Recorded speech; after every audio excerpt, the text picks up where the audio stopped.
오늘 함께 하실 성경은 마태복음 21장 1절에서부터 9절까지입니다. 함께 교독하겠습니다. 저희가 예루살렘에 가까이 와서 감람산 벳바게에 이르렀을 때에 예수께서 두 제자를 보내시며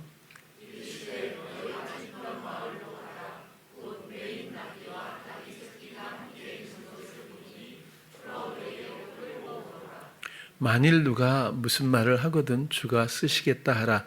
그리하면 즉시 보내리라 하시니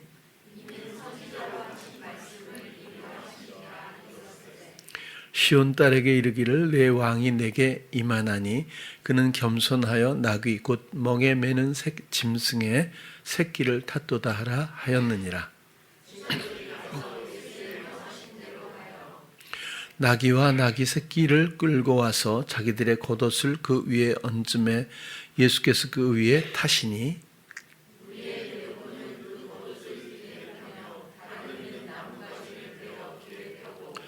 앞에서 가고 뒤에서 따르는 무리가 소리질러 가로되 호산나 다윗의 자손이여 찬송하리로다. 주의 이름으로 오시는 이여 가장 높은 곳에서 호산나 하더라. 아멘. 오늘 종려주일입니다. 또 돌아오는 절기인데 잘 아시는 것처럼 종려주일은 예수님께서 예루살렘 성에 입성하시는 장면, 그 절기를 우리가 말하는데 이제는 워낙 반복을 많이 하고 또 잘 알고 있는 내용이라서 그냥 본론적으로 말씀을 드리면 예수님은 왕으로 입성하셨어요. 이 세상에 왕으로 오셨잖아요. 그런데 우리가 간혹이라도 혹시라도 육적인 이해와 영적인 이해, 또 육적인 영역과 영적인 영역에 대해서 분별력을 잠시 놓쳐버리면 조금 이 혼합된 어떤 그런 이해를 갖게 될 때가 있는 것 같아요. 예수님이 진정 왕으로 오신 것은 이 세상의 왕이 아니잖아요. 이 세상의 임금은 여전히 사단이고 그것은 하나님의 허용하신 사랑의 뜻이 있다라고 말씀을 많이 나누었고, 예수님은 아주 단도직입적으로 나의 왕이 되기 위해서 영적으로 오신 겁니다. 그리고 나의 대통령이나 이렇게 위정자들처럼 우리의 생활을 다스린다기보다 삶이죠. 이런 육적인 이런 영향력이 아니라 우리의 내면 지각을 통한 영적인 우리의 영을 생명으로 이끌어내시는, 또 그리고 함께 사시는 이런 영적인 영역에서 나를 위해 왕으로 오셨다라고 하는 이런 본질적인 이해를 다시 우리가 추스리면서 오늘 왕으로 오신 종려주일의 일들을 살펴보려고 합니다. 왕으로 오셨다고 하는 것은 예수님은 당연히 왕이지 이렇게 할 게 아니라 이것은 다스림의 문제고 당연히 주권의 문제입니다. 교회 다니는 사람들이 예수님이 나의 왕으로 오시고 예수님이 주님이라고 하는데 부정할 사람은 아마 없을 거예요. 그러나 주권의 문제, 다스림의 문제로 넘어가서 과연 나의 삶을 내가 다스리고 있는지 주님이 다스리고 있는지, 내 생각의 주인은 주님인지 내 마음의 주인은 주님인지 나인지, 내가 주권을 아직도 행사하고 있는 삶인지, 주님께서 전격적으로 나는 없고 나는 죽고 주님만이 내 삶의 주인 되셔서 주권자가 되셨는지, 이런 것들에 대해서 실질적으로 우리가 스스로를 조명해 보지 않고 있다면 이론으로 그저 남고 또 하나의 절기, 행사로 그칠 수밖에 없지 않을까라는 생각을 하게 되는 거죠. 아주 중요한 본질적인 말씀은 모든 것은 사랑으로 시작해서 사랑의 과정이고 이루신 사랑의 일들이다라는 기초 위에서 우리가 이해했으면 좋겠어요. 나는 내가 그동안 내가 나를 다스렸구나.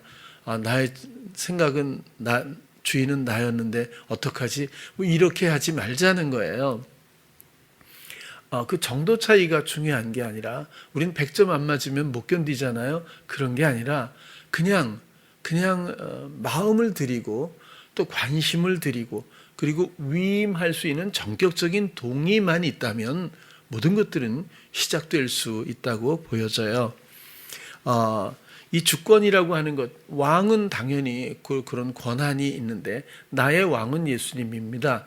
나의 주님은 당연히 예수님입니다. 그러면 우리의 모든 일들을 주장하시는 분은 당연히 예수님이 되어야 하는데 이것이 성립되지 않았다면 이것은 시험에 노출되어 있는 것이나 마찬가지가 아닐까? 잘못이 아니라 영적으로 그런 시각을 우리가 좀 가져야 되지 않겠느냐라는 뜻으로 말씀을 드리는 거예요. 우리 청년들도 보면 공부할 때 얼마나 복잡해요. 힘들잖아요. 또 회사 가면 세상 일이 막 얼마나 바빠요. 그죠? 한 사람에게 몇 사람의 일을 막 시키지 않습니까? 굉장히 바쁠 거예요. 일은 정신없이 돌아가고 그러면 그런 얘기들을 흔하게 하죠. 그러니까 일이 너무 바빠서 하다 보니까 예수님을 놓쳤어요. 이렇게 얘기를 하거든요. 이해가 되잖아요. 근데 이거 얼마나 저는 본질적으로 엄청나게 무서운 얘기라고 생각이 드는 거예요. 자신의 삶의 주권이 자기에게 있는 듯해서 그런 거예요. 내가 바빴기 때문에 예수님을 생각하지 못했다는 것은 아직도 주인이 자기인 듯 하지 않나 싶어서 그래요. 어떻게 모든 주권과 결정권은 주님께 있는데 나의 삶이 회사든 공부하는 것이든 그것이 무엇이든 간에 근데 주님 없이 내가 주장하고 내가 시도하고 내가 결정하고 그 주권을 빼앗고 있으면서 기억도 하지 않았다는 것에만 오히려 좀 민망함을 갖는다면 이건 주권의 문제를 이탈하고 있는 것이 아닌가 그런 생각을 하게 된다는 거예요. 그리고 여기서도 그럼 또 내가 잘못했네. 이러면 안 돼요. 우린 이상하게 그런데 너무 익숙하거든요. 틀리고 잘못하고 이런 거 그런 건 아니고 우리는 좀 더 단련 가운데 순금이 되기 위한 과정을 인생으로 이해하고 나는 마음을 빼앗기기가 너무 쉬운 사람 그렇게 연약하다고 하는 거죠. 그럼에도 불구하고 내 마음의 중심은 언제나 주님을 원하고 그야말로 주께서 나를 온전케 다스려 주시길 원하는 이 마음만큼은 누가 뭐라고 해도 빼앗을 수 없는 이 마음의 중심을 갖고 있는 사람이라면 이것은 자격은 이미 끝난 겁니다. 근데 시험은 복합적이고 그리고 나의 목소리로 너무너무 그러니까 속임을 당할 수밖에 없는 그런 극단적인 연약함이 우리고 그다음에 모든 속이는 자의 정말 최고봉인 이 정말 세상의 임금은 이름조차 속이는 자일 정도로 모든 영혼들을 언제나 미혹하고 자기가 시도하게 하고 자기가 옳은 대로 하게 하고 자기 열정과 의지로 모든 것들을 주장하게 하는 데는 정말 이루 말할 수가 없어요. 그러니까 이 격차를 상대감을 갖고 그럴 상황이 아니라는 걸 말씀드리는 거예요. 여기서 구원해 주실 분이 예수 그리스도고 그리스도께서 사단이 다스리던 나라에서 주장자가 왕이 바뀌고 이렇게 주권자가 바뀌는 게 아니라 이렇게 맹종하듯 살아왔던 모든 영혼들을 사랑의 아들의 나라에서 그리스도의 풍성함으로 하늘의 원리와 영향력으로 모든 것들을 다시 돌보시겠다고 하는 그 나라의 회복이 복음입니다.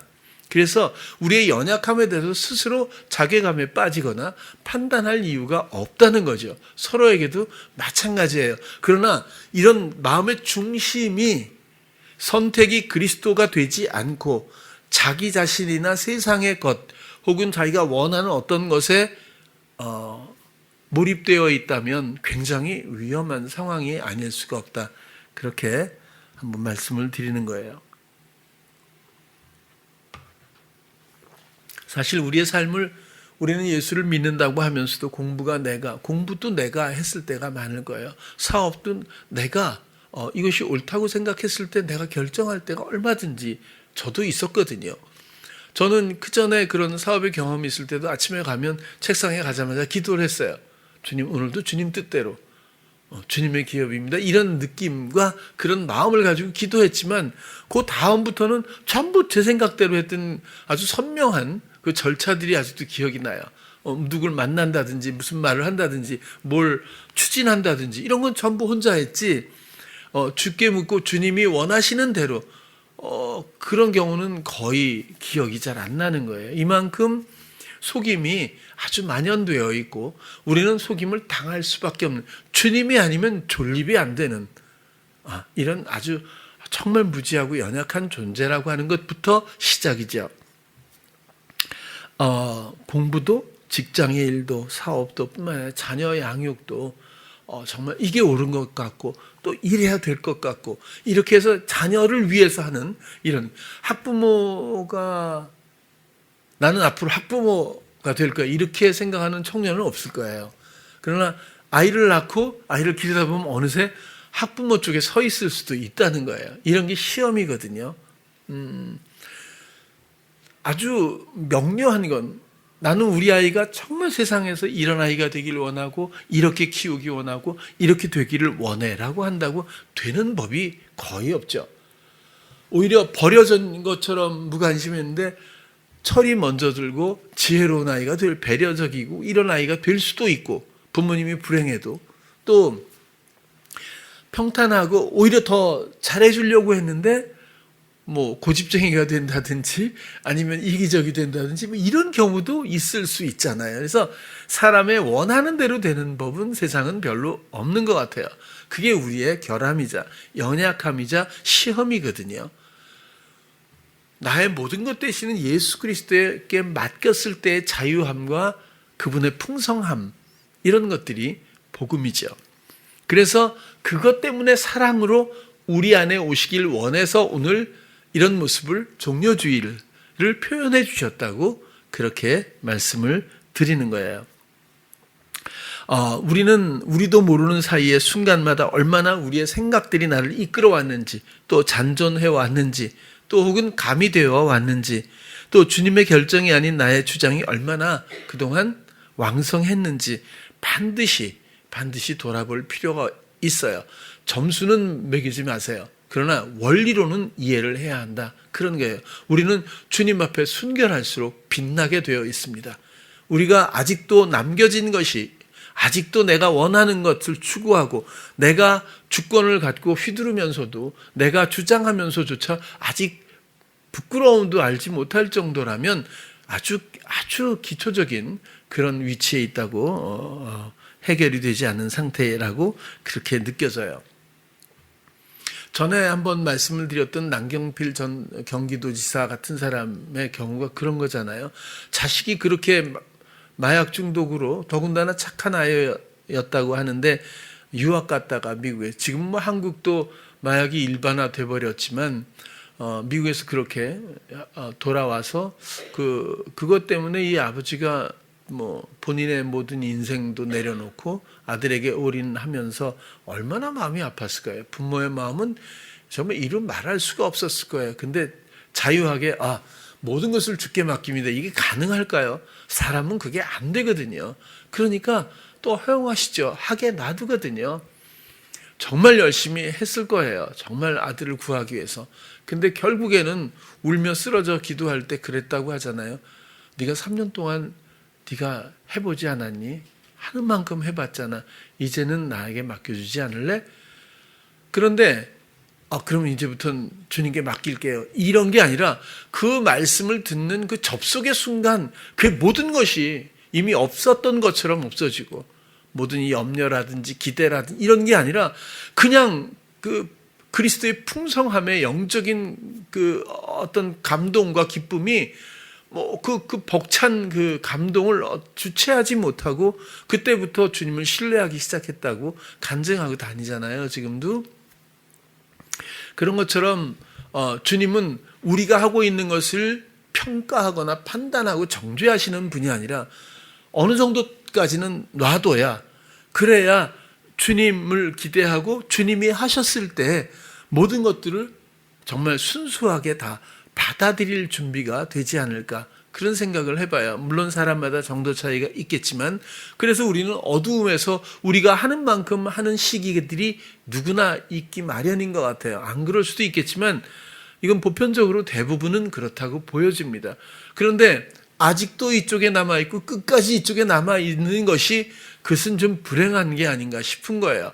이런 것들 때문에 전도하는 거고 선교하는 거고, 그다음에 복음을 나누는 것이고, 우리가 나눔을 하는 거고, 교제를 하는 것이고, 예배를 드리고 공동체를 이루어서 우리가 함께 길 위에 서 있는 것을 기뻐하게 되는 이런 과정들이 필요하다는 거죠.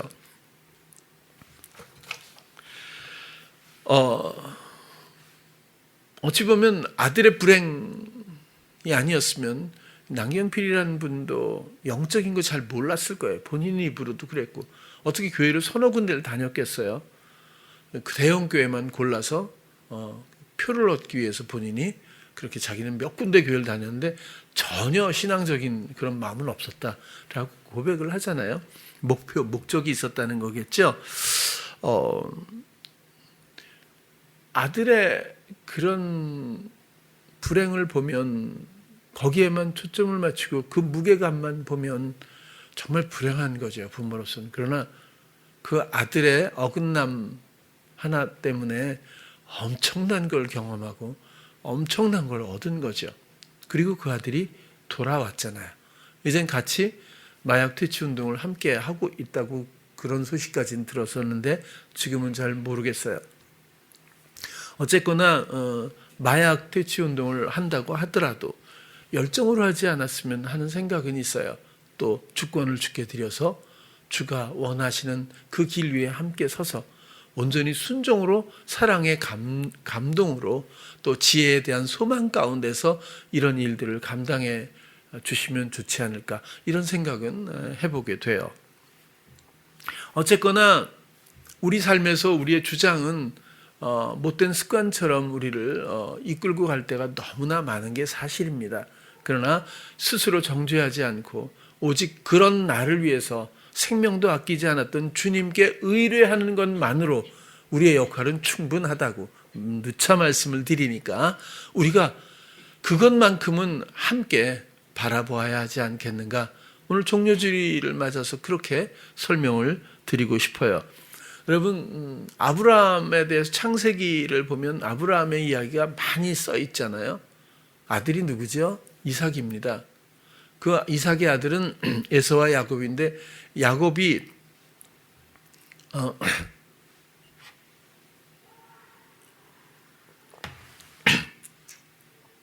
계보를 잇게 되니까 야곱의 이야기도 아무튼 굉장히 길어요. 그 다음에 뭐 자식들 중에서도 요셉의 이야기도 꽤 길어요. 근데 이삭은 거의 얘기가 없잖아요. 안 읽어보셔서 모르시죠? 이삭은 창세기 26장 한 장에만 딱 나와요. 이삭 이야기는. 물론 아브라함이 이삭을 데리고 가서 바치고 이럴 때 이삭의 이름이 나오긴 하지만, 이삭이 주인공으로 표현된 건 창세기 26장 한 장 딱뿐이에요. 근데 이것도 뭐 이삭이 뭐 어떻게 해서 믿음을 보이고 뭐 요셉처럼 총리가 되고 이런 인생 얘기가 아니라, 이 26장에는 운물을 7번 판 얘기만 딱 나와요. 다른 얘기, 운물 받은 사람처럼 이 사람 운물 얘기만 딱 나오고 아무 얘기가 없어요. 그러니까 흉년이 많이 된 거예요. 그래서 또 아빠처럼 어디 이제 좀 풍요로운 데 가려고 했잖아요. 그랬더니 떠나지 말고 이 지역에 있으라고, 여기서 내가 너에게 이 땅을 주고 뭐 너에게 축복하고 이런 얘기를 하셔요. 그래서 그 땅에 머물면서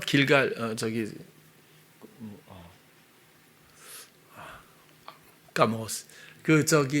블레셋 땅인데요. 그곳에 머무르게 되는데, 거기 아브라함이 판 우물이 있었어요. 가뭄이 심했는데, 그래서 그 우물을 다시 파가지고 그 우물을 쓰게 된 거죠. 근데 블레셋 사람들이 와가지고 또 그냥 메꿔버렸어요. 그러니까 또 그랄 골짜기에 가갖고, 그랄 지방이네요. 말하다 보니까. 거기 가서 또 샘을 또 팠어요. 또 와가지고 또 메꿔버린 거예요. 딴 데 가서 또 우물을 팠어요. 또 뺏겨, 또 우물 팠어요. 계속 7번을 뺏겨도 파고 판 거예요. 그래가지고 근데 나중에는 블레셋 사람들이 와가지고 야 미안하다. 이게 네가 계속 왜냐면 운물을 하나 그 사막 지역에서 그 광야에서 운물을 발견한다는 건 굉장히 어려운 일이었던가 봐요. 근데 가는 데마다 우물을 파면 나오고 가면 7번이나 그러니까 몰려와가지고 야 미안하다 내가 진짜 너는 진짜 하나님이 사랑하는 사람인데 우리가 몰라본 것 같다고 인정한다고 그러고 이제 안 괴롭힐게 그러고 잘 지내자 이러고 갔어요. 그래갖고 잘 지냈거든요. 그 얘기로 끝이 났어요. 근데 한 가지 의문은 있잖아요. 한 가지 의문이면 좀 따져야 되잖아요. 그렇죠? 왜 내가 우물을 팠는데 니네들이 와서 이걸 이렇게 만드느냐, 뭐 싸우기도 하고, 뭐 이런 얘기가 있었는데 그런 게 없어요.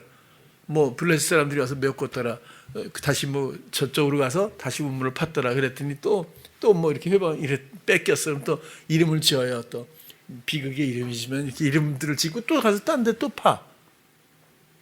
무슨 말씀을 드리고 싶은 거냐면 제 나름대로 그냥 믿거나 말거나인데 감정이입을 한번 해봤어요. 내가 그때 이삭이라면 화가 안 났을까? 난 났을 것 같아. 그래도 지금 그 주제가 아니니까 왜 말도 안 하고 또 가서 또 파고 이런 얘기로 압축해서 이렇게 설명을 길게도 아니고 딱 이렇게 설명을 해놨을까? 제 생각엔 이삭이 믿음이 있었겠죠. 그렇죠? 왜냐하면 아버지가 모리아산으로 데려가서 묻잖아요. 재물이 어디 있습니까? 그러니까 하나님께서 다 준비해 놨어. 이렇게 하고 데려가잖아요. 그리고 막상 올라가서 너야 일로 와갖고 막 묶는다고 한번 생각을 해보자고요. 그러면 저러군요 하고 묶일 사람이 세상에 어디 있어요. 벌써 도망가든지 뭐 싸우든지 뭐 어떻게 발악을 하든지 막 그랬을 텐데 그런 게 별로 없더라고요. 그냥 묶여가지고 재물이 되는 거예요. 이 아들이. 자기도 궁금했겠죠. 재물은 어디 있습니까? 이렇게 묶고 가는데 느닷없이 자기를 묶어갖고 뭐 번제를 드리려고 그러니까. 근데 그 장면에서도 보면 굉장히 순종적인 사람이구나. 이 사람은. 그런 생각이 들고요. 그리고 이 사람은 정말 믿음이 있구나. 이런 생각을 좀 해보게 되잖아요. 그런 걸 또 전제로 유추해서 보면 우물을 빼앗겼어. 이 정말 우물이 없으면 이 가뭄에 좀 애굽이라도 가야 될 판인데 우물을 빼앗겼다는 건 보통 일이 아니잖아요. 그렇죠? 그런데 또 가고 7번이나 그랬다고 하는 것은 모든 주권을 하나님께 드린 사람. 그게 믿음 아닐까요? 저 사람들이 와서 나에게 무엇을 뺐든 그것은 상황적인 거고 허용하신 분도 하나님이요 다스리시는 분도 하나님이시니 내가 또 당신이 원하시는 대로 이끄시는 대로 가서 또 당신께 묻고 또 우물을 파게 되는 제가 볼 때 믿거나 말거나 감정이입을 해보면 이삭은 능히 그럴 수 있는 사람이 아닐까 싶었어요. 그래서 짧게 한 장 창세기에 소개되어 있지만 이렇게 우물을 파나가는 소소한 어떤 동선에서 전격적인 믿음이 하나님이 모든 주권과 다스림 허용하시면 하나님만이 하신다고 하는 이 믿음이 저는 그곳에서 느껴져야 되지 않을까 그런 생각을 하게 돼요. 그럼 그 믿음에 따라갈 수는 없겠지만 여러분들도 세상을 살면서 억울하고 또 혹은 말도 안 되고 또 혹은 뭐 도저히 뭐 정말 어찌할 수 없는 뭐 이런 상황들을 많이 경험을 하게 될 수도 있어요. 버거울 때도 있고 그럴 때도 이거 회방일 거라고요. 회방도 있잖아요. 물론 자기 잘못해서 그런 것도 있겠지만 회방이 온다고 해도 허용하신 분은 하나님이라고 하는 이 주권에 대해서는 의구심을 갖지 않기를 바라는 거죠. 우리 청년들 공장에서 19살짜리 여자애들이 2명이 알바가 왔었다고 옛날에 그랬잖아요. 한 1년 전인가? 와가지고 한 며칠 딱 일하다가 일부러 딱 안 나와. 그러고선 전화하니까, 근로계약서를 안 썼는데 벌금이 500만 원이다. 노동부에 고발할 테니까 500을 통장으로 보내라. 뭐 이 19살짜리인데 여자 2명이 와가지고 야 진짜 세상이 이렇게 발전했구나 이렇게 생각이 들어요. 인간이 어떻게 이렇게 뭐 쉽게 못 쓰게 되나 이런 생각대로. 그러더니 나중에 또 딜을 하자 그러더니 또 뭐 300을 깎아주고 뭐 이렇게 또 봐주더라고요. 뭐 그러면서 바로 노동부에 고발하겠다고 또 이렇게 하는데 참 속상하죠. 마음은 속상한데 좀 뭐라고 할까 생각이 나잖아요. 1,200으로 달래서라도 이걸 어떻게 좀 해결을 하는 게 최선이 아닐까. 노동부에 가면 또 다른 것도 또 걸릴 게 많으니까 이게 일을 키우는 게 아닐까 이런 생각이 들잖아요. 그러니까 여기서 어떻게 틀어막는 게 이런 생각들이 왜 안 오겠어요. 근데 허용하신 분도 하나님이고 이삭 따라서 그냥 니네들 마음대로 하세요 하고 나중에 타일르기도 하고 그리고 협박이잖아요. 일종의. 그래서 녹음이 돼 있는데 너희들은 이건 협박죄고 쭉 거꾸로 얘기를 했죠. 그리고 내가 용돈을 줄게. 너 한 사람당 10만 원씩 줄게. 다시는 그러지 마라. 그리고 10만 원씩 주고 끝을 냈거든요. 근데 이런 사람들이 있어요. 뭐 하루 이틀인가 알바를 왔는데 이틀 끝나고 한 일주일쯤 지나는데 전화가 온 거예요. 거기서 일하고 집에 오다가 뭐 차에서 내리다가 얼음판에 미끄러져 갖고 발목이 골절됐다. 그래서 치료비가 500이 나온단다. 노동부에 고발을 할까 아니면 500을 줄래? 또 이렇게 뭐 이런 사람들이 이렇게 많아요 요새. 완전히 이상하게 주객이 거꾸로 돼가지고 전 참 불행한 세대를 사는 것 같아요. 아무튼 근데 꼭 제가 만나자 그랬어요. 만나서 쭉 얘기를 해서 보니까 자기네 집 앞에 주차장에서 자기가 다쳤더라고요. 근데 이제 자기는 퇴근하다 그랬다. 뭐 이렇게 되는 거죠. 그래서 또 제가 아무튼 쭉 얘기를 해서 허용하신 분도 하나님이시니까 사실 여기서 가장 큰 문제가 돈 문제가 되면 그냥 다 붙들리잖아요. 돈 문제가 되면 마음의 염려도 생기고 분함도 생기고 근데 돈은 어차피 돌고 도는 거니까 나의 소유라고 생각하지 않고 그냥 종이 그림 종이라고 생각을 하고 뭐 있으면 뭐 남 도와줘도 얼마든지 도와줄 수 있으니까 불러갖고 어떻게 다쳤는지 물어보고 그래서 내가 그러면은 병원비가 얼마 나오는지 한번 보자. 그래갖고 병원비가 얼마 나왔다 그러더라고요. 그래서 그 내가 도와줄게. 근데 이렇게 하는 거는 이렇게 되고 나쁜 의도일 수 있고 그다음 피해를 줄 수 있는 거고 그럼 네가 선택을 해. 뭐 이렇게 해가지고 그냥 다친 건 안쓰러워 보이고 진짜 다쳤으니까 일을 못 하니까 그건 내가 병원비를 주겠다. 그리고 그래 본 적도 있어요. 며칠 전에는 또 사람을 뽑고 알바를 뽑는데 뭐 이렇게 이력서들을 보내오잖아요. 그래서 규현이 보고 규현이가 이 사람하고 이 사람 두 사람을 어떻게 면접을 볼까 해서 그럼 뭐 알아서 해 그랬어요. 그런데 그럼 이 사람을 먼저 보고 괜찮으면 이 사람 쓰고 아니면 이 사람한테 연락을 할게요. 그래서 첫 번째 사람을 했더니 하겠다 그랬어요. 그래서 두 번째 사람한테 정서희가 문자를 정중하게 첫 번째 면접 보시는 분이 하기로 해서 이렇게 됐습니다. 죄송합니다. 지원해 주셔서 감사합니다. 이렇게 문자를 보냈어요. 그랬더니 야 이게 무슨 경우야. 이건 면접 갑질이군. 내가 바로 노동부에 고발할 거야. 이렇게 되더라고요. 노동부랑 이렇게 갑자기 친해졌는지 모르겠는데 웬만하면 다 노동부래요. 이게 도대체 누가 이걸 사업을 하고 누가 오너를 할지 이게 너무 불쌍해졌어 지금은. 근데 막강하죠. 이렇게 좀 아무튼 영향력도 있겠고 뭐 노동자가 이제 우선시되는 그런 사회가 돼가지고 근데 어떤 상황이 어떻게 오든 무엇이 상실되든 일단 사단이 목적하는 건 뭘까요? 마음을 빼앗는 걸 거예요. 두 번째는 뭐죠? 시도하게 하죠. 읍소하게 하든 타협을 하게 하든 아니면 뭐 정말 뭐 어떻게 하든 어쨌든 마음의 염려로서 마음을 빼앗고 그리고 스스로 시도하게 만들어서 초라하게 끌고 가는 사단의 아주 익숙한 여러 가지 전략들이 보이는 것 같아요. 근데 그 어느 가치에도 마음을 내어주지 않고 오직 이것을 허용하신 분도 주님 당신이시니 당신이 원하시는 대로 제가 순종하기를 원합니다. 당신의 뜻대로 되게 하시옵소서, 이런 거죠.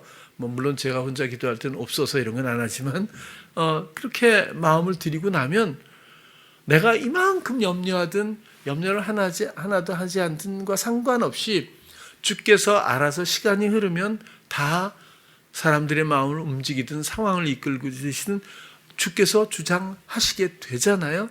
그죠?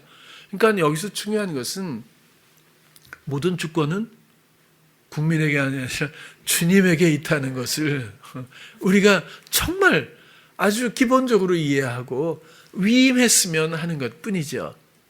그래서 종료주일이 그냥 2000년 전에 이런 게 아니라 실질적으로 내 마음에 나를 위해 나를 찾아오신 주님께 위임해 드리는 것으로 종료주일이 적용되고 또 나에게 실제화되면 좋지 않겠나 하는 말씀으로 이렇게 설명을 드립니다. 요한복음 17장 5절 한번 보면요. 아버지여, 창세전에 내가 아버지와 함께 가졌던 영화로서 지금도 아버지와 함께 나를 영화롭게 하옵소서. 이 기도를 하고 온 겟세마네로 가시잖아요. 그런데 이 영화라는 게 독사라고 하는, 여긴 독사조지만 독사라고 하는 단어고, 이건 도케오라고 하는 단어에서 파생되었다고 말씀을 드린 적이 있는데, 도케오라고 하는 것은 뭐라고 그랬어요? 상상하다, 기뻐하다, 생각하다, 믿다, 그런 뜻이래요. 그러면 창세 전에, 세상을 만들기 전에, 나를 만들기 전에 이미 아버지와 함께 예수님께서 가졌던 상상, 우리와 사랑하고 우리를 어두움에서부터 허용하신 모든 어두움에서부터 구원하셔서 하나님만을 사랑하고 모든 주권을 예수님이 성령께서 우리를 주장하게 되는 이런 구도를 온전케 하셔서 하늘의 영향력과 모든 지혜와 지식과 그분의 풍요로움으로 우리를 사랑으로 돌보시는 이 일을 상상하고 기뻐하고 생각하고 믿고 시작했던 창세, 세상 만물을 지으신 일들에 대해서 우리는 생각할 수 있고, 그리고 그것을 결국 지금도 아버지와 함께 나를 영화롭게 하옵소서. 이거 상상했던 것이 이제 이 십자가로 말미암아 이제 온전케 사랑이 온전히 이루어지고 하나님 앞에 모든 공의와 우리가 어두움과 사망과 죄와 패역의 그 늪에서부터 우리를 건져낼 수 있는 이 그동안 기뻐했고 오랫동안 창세전부터 소망했던 이 구원의 일들, 생명의 일들, 사랑의 일들을 이제는 시도할 때가 바로 코앞에 온 상황에서 영광, 영화로움, 이런 얘기를 누차 예수님께서 표현해 주셨다고 보여집니다.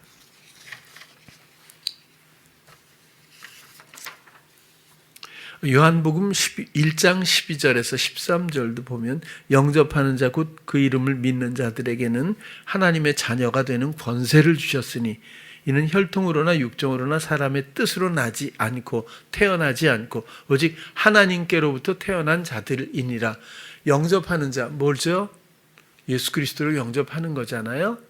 어떻게? 나를 주장하시는 분으로, 나를 사랑으로 다스리시는 분으로, 나의 왕으로 그렇게 영접하는 그 사람들을, 곧 그 예수 그리스도가 하신 실질적인 사랑의 모든 일들을 담당하셔서 온전케 하셔서 나에게 구원의 문을 활짝 열어주신, 생명의 새롭게 산 길을 그렇게 열어주신 그 예수 그리스도, 모든 것들을 대가를 지불하고 능력을 입으신 이 예수님을 이제는 예수님의 모든 주장하심이 나의 삶이 되는 그것이 믿음이니까요. 그리고 믿음에 대해서도 몇 주 전에 말씀드린 것처럼 하나님 사랑에 대한 반응, 혹은 사랑, 나를 기대하시는 그 사랑의 기대에 대한 반응이다. 믿음을 그렇게 말씀드렸잖아요. 우린 믿습니다라고 내 의지나 생각, 이런 신념, 이런 것으로 기대감, 이런 걸로 생각할 수 있지만 하나님의 실질적인 사랑이 먼저입니다. 그리고 믿어지게 하시는 그 돌보심 가운데서 내가 당연히 순백의 믿음을 가질 수 있게 되고 그 믿음을 딴 데가 아닌 주께 돌려드릴 수 있게 된다. 그런 뜻이죠. 찬양도 마찬가지로 주께서 주시는 그 모든 감흥을 또 시와 노래의 마음을 오직 주께 돌려드리는 거지 세상에서 조회수를 높이는 거는 아닌 것 같아요. 그죠? 이쪽에 드려서 뭐 이쪽은 뭐 알아서 하시겠죠. 또 나중에 뭐 제 얘기를 하는 건 아닙니다만은 하나님의 자녀가 되는 권세 영접하는 자, 그렇죠? 예루살렘의 왕으로 오신 내 마음의 왕으로 오신 나의 주 예수 그리스도를 영접하는 자, 하나님의 자녀가 되는 권세, 그 자녀는 하나님께로부터 다시 태어난 사람들, 이런 흐름으로 말씀을 드렸고요. 주님은 우리 삶의 모든 삶을 이제 주장하시고 인도하시는 것에 대해서 이렇게 확실하게 우리가 이해했으면 하는 그런 말씀이에요. 낙이 새끼를 타고 들어오셨는데 낙이 새끼 곧 멍에를 매는 짐승이라고까지도 아주 잘 표현을 해줬어요. 멍에는 뭐죠? 일하기 위해서 매는 거죠. 인생은 끊임없는 어떤 주어진 일을 감당해 나가는 과정으로 일의 관점에서 보면 그럴 텐데, 그전에는 채찍질, 부추김에 의해서 스스로 홀로 해왔거든요. 그런데 이제는 주께서 내가 이 인생길에 가야 하는 많은 일들, 공부도 해야 하고 학교도 가는 거죠. 취업도 해야 되고 직장생활, 사회생활, 대인관계, 결혼, 그다음에 자녀 양육, 이 모든 헌신, 신앙생활, 모든 일들을 그러니까 주님이 우리에게 오셔서 뭐 시시하게 그런 걸 해. 이런 게 하늘에 이런 게 있고 하늘에서 이런 게 멋진 게 있고 앞으로 이런 걸 하면 살아. 이게 아니라 우리가 당연히 해야 되는, 주님이 없어도 해야 되는 이 내 멍에를 같이 메고 그 일들을 주님이 주장하셔서 나를 행복하게 해주신다라고 하는 함께 길 위에 서서 동행하는 유형으로 주님은 우리 안에 오셔서 우리와 함께 멍에를 메시기 위해서, 그래서 나귀도 어미가 아닌 새끼가 있고 어미가 같이 멍에를 메고 가르친다고 하잖아요. 그런 것처럼 예수님은 그 역할로 우리에게 오셨다고 하는 것을 표현해 주기 위해서 낙이 멍에를 메는 짐승 새끼를 타고 입성하셨다라는 의미를 한번 다시 나눕니다. 주님의 인도하심은 사실 우리 생각과 너무 다르잖아요. 특징을 보면 우리가 인생길 가운데서 주의 인도하심을 받길 많이 원하는데 주님의 인도하심은 그 순간에 가봐야 알게 된 때가 너무 많은 것 같아요. 모든 걸 알고 가는 인생은 어차피 없는데 그 어떤 순간에 다다르면 예상치 못했던 정황들이 나타나요. 어떤 변화 혹은 관계, 어떤 상황들, 이런 것들이 전혀 상상하거나 기대하지 않거나 그랬던 것들이 조성되는 걸 볼 수 있어요. 혹은 경험되는 것, 혹은 깨닫게 되는 것, 만나게 되는 것, 이런 것들을 알게 되는 것 같아요. 그래서 지금 이 상황에서 이 상황을 전제로 해서 미래에 대한 무엇을 꿈꾸고 무엇을 기대하고 그것을 이루려고 가는 것이 보통일 텐데 그런 유형과는 전혀 다른 흐름들이 너무 많았다. 그렇게 느껴지는 거거든요. 그래서 주권을 우리가 갖고 있고 주장하는 그 생각과 마음의 주인이 된 우리의 입장에서를 그렇게 인생을 보고 걷다 보면 의외성이 너무 많아요. 그러나 모든 관점을 주께 드리고 모든 주권을 주께 위임하면서 함께 걷다 보면 주가 이 길로 인도하셔서 이런 걸 이렇게 하셨군요. 이런 것이 생각도 못했는데 어떻게 이런 게 되는 게 있지? 아무것도 없는 것 같아도, 그죠? 조그만 야산을 보면 하늘밖에 안 보이지만 언덕만 올라가도 전혀 다른 장면이 기다리는 것처럼 우리의 생각에 있지 않다는 거죠. 인생은 우리 생각대로 되는 것도 아니라는 거예요. 물론 그럴 수도 있죠. 그런 영역도 있겠지만 어쨌든 모든 것들을 통틀어서 인정하든 인정하지 않든 하나님의 영역이고 우리를 사랑으로 다스리길 원하시는 상상과 생각과 기쁨과 믿음을 가지고 우리를 만드셨고 세상을 만드셔서 지금 이제서야 그 영화를 이루기 위해서 우리 마음에 오시는 장면이 종려주일의 예루살렘 입성이다. 그렇게 말씀을 또 드립니다. 우리가 가보기 전에 모르는 것처럼 미리 염려하고 두려워하고 포기하거나 위축되지 않았으면 좋겠어요. 그러면 주권을 내가 다시 빼앗는 거나 마찬가지니까. 어쨌든 주님은 우리를 사랑하신다는 것은 세상이 알고 만물이 아는 일이고, 주께서는 우리를 고아처럼 내버려 두지 않는다는 것, 그리고 우리의 생각과 다른 하나님의 생각이 우리를 얼마나 많은 것들로 예비하고 때를 따라 돕는 은혜로 말미암아 하나님께로부터 난 자녀들을 이끄시는지에 대해서 온 마음으로 열고 온 믿음으로 반응할 수 있는 우리 모두가 되었으면 좋겠습니다. 요한일서 5장 20절도 한번 보겠습니다. 또 아는 것은 하나님의 아들이 이르러 우리에게 지각을 주사. 그래서 늘 이야기하지만 하나님의 음성을 듣는 법 대단히 중요하죠. 당연히 말씀하시는 분이에요. 그러나 좀 더 폭넓게 지각 가운데서 교감할 수 있다고 생각을 해주시면 좋을 것 같아요. 왜냐하면 생각 주시는 분이거든요. 또 어느 때는 마음을 주시기도 해요, 사실. 또 알게 상황 가운데 불현듯 알게도 하시고 보게도 하시고 깨닫게도 하시고 또 주의 지혜로 이끌기도 하시죠. 또 믿어지게 말하게 행하게도 하시는 모든 것들의 주인이 주장하시는 분이 예수 그리스도이십니다. 그래서 지각을 우리에게 주신다, 제공하신다라는 원리에 대해서 좀 더 우리가 주목했으면 좋겠고요.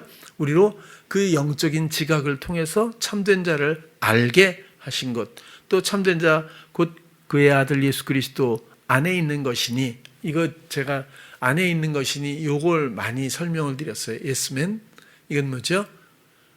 에고에이미에서 나는 선한 목자다, 나는 생명의 길이다, 무슨 이렇게 정체성을 말해 주신 것처럼 우리의 정체성은 나는 뭐 성도다, 나는 그리스도인이다, 나는 뭐 누가 이런 게 아니라 우리는 오직 우리의 정체성은 그의 아들 예수 그리스도 안에 있는 존재.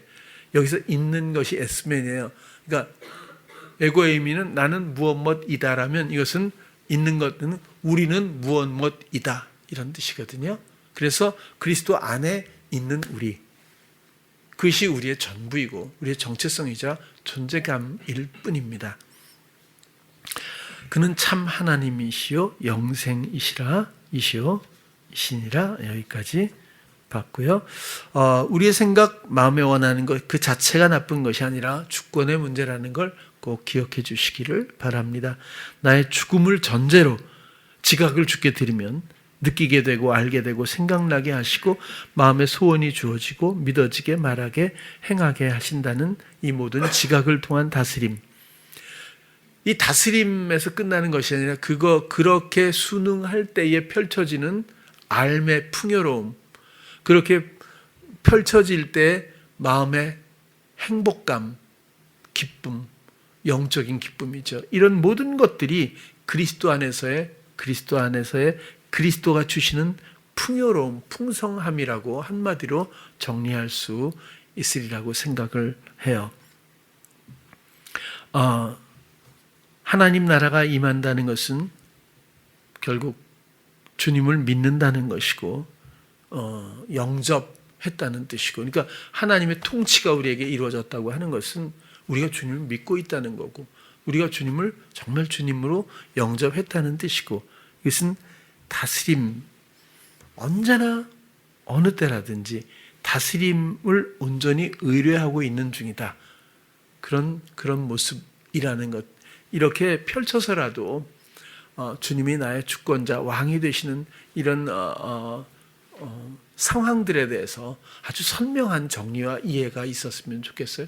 무엇이든지 허용하지 않고는 참새 한 마리도 떨어지는 법이 없다면 어떤 상황으로 나를 괴롭힌다고 하는 당연하고 이유 있어 보이는 버거움과 이런 시험 앞에서, 회방 앞에서 우리는 회방에 맞서지 말고 주님을 바라보며 허용하신 소중하신 뜻이 무엇인지 나에게 알게 하시고 당신이 원하는 대로 내가 실행할 수 있도록 나에게 믿음 주시고 또 행할 수 있도록 인도해 주십시오 라고 이야기하면 그 의뢰 하나만으로도 주님은 기뻐하시고 그리고 우리를 위해서 못하실 것이 없는 그분의 행하심이 풍요롭게 이루어질 거라고 봅니다. 그래서 우리는 주님과의 관계로 사는 사람들이지 세상을 내가 이기고 세상을 정복하고 세상에서 뭔가 성취하며 사는 사람들이 아니고 이쪽 사람은 죽고 이젠 하나님께로부터 난 그리스도로 말미암아 의뢰하는 믿음의 사람들로서 새롭게 태어나는 것, 다시 함축해서 말씀드리면 예수 그리스도를 나의 왕으로 영접한 사람들, 하나님의 자녀들로서의 존재감으로 우리가 오늘 이 시간 종려주의를 맞고 그리고 내 마음을 온전히 내어드려 주권을 기쁘게 주님께 또 돌려드릴 수 있는 그런 주일로서 우리가 말씀을 나누고 또 그 마음을 드렸으면 하는 그런 생각으로 종려주일 말씀을 드렸어요. 나의 연약함, 나의 어리석음, 나의 무지, 나의 죄성의 패역한 속성을 덮으시고 오직 사랑의 지혜로 또 풍성함의 다스림으로 나를 이끄시는 나의 주 예수 그리스도를 온 마음으로 영접하는 우리 사랑하는 찬양교회 성도님들 모두 되시기를 축원합니다. 기도하겠습니다. 사랑의 주님,